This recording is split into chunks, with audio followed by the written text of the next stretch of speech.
What's going on, everyone? It's Alec here at Soulful Guitar Lessons. We are on video number 5 on how to play chords more soulfully. This video series is gauged at beginner to intermediate players.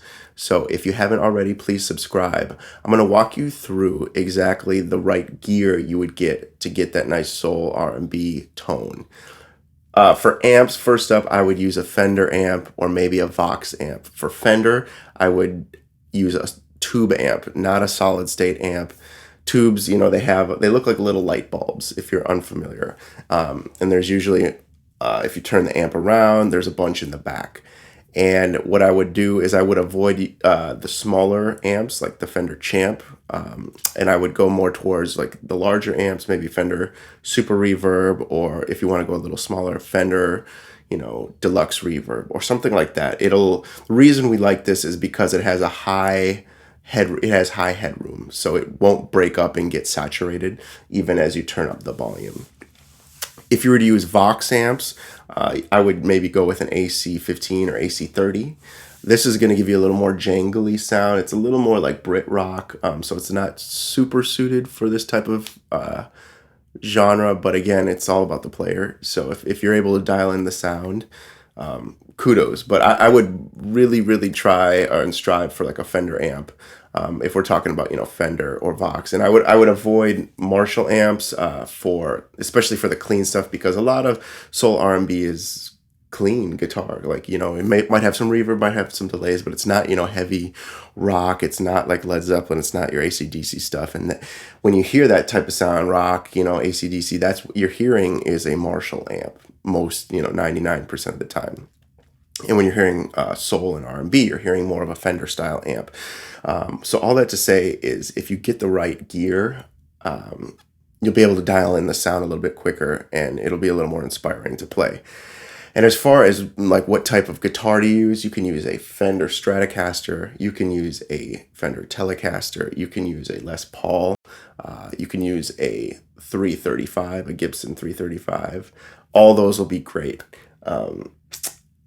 It's really, just how you dial it in on with your fingers. Now, as far as what gear to get for pedals, I would say you need a nice reverb pedal, a nice delay pedal, and that's about it. If you want a little like distortion or saturation, Ibanez Tube Screamer, and there's also cheaper options for reverbs and delays. You can get the TC Helicon Hall of Fame reverb and the TC Helicon Flashback. Those are fairly reasonable in a smaller footprint. They come like very small, and you can just get those just so you can dive into this world. And the reverb, if you're unfamiliar, the reverb sets you in a space. So imagine you're yelling into a cave. That would be a type of reverb. It would be a big cave or hall like reverb. Or imagine you're in a stadium or auditorium, you're like, hello, or in the, something like that. You hear that type of reverberation. That's what we're trying to go for. And when you're recording or when you're playing live, usually the vocals, you'll want minimal reverb, especially for studio stuff. And for the guitars or other instruments, you have reverb, so it gives a type of distance. So the vocals will be right up front for the listener. And when you have instruments and have them saturated in reverb or a little bit of reverb, it sets them back, so the vocals are allowed to come out in front and really do their thing and perform. And delay, the delay pedal, what you're going to need is, why you'll need it is it just adds a little bit of depth and character. So, if you play a note, boom, and you can set it, and so that it just kind of goes boom, boom, boom.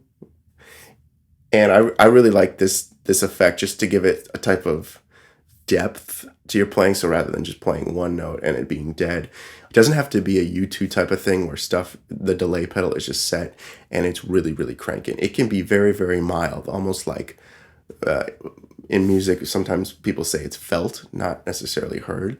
And what that means is like it's so subtle that it's acting and it's doing something, but it's less of a thing that you're hearing actively, and it's more of a thing that's just beefing up the sound.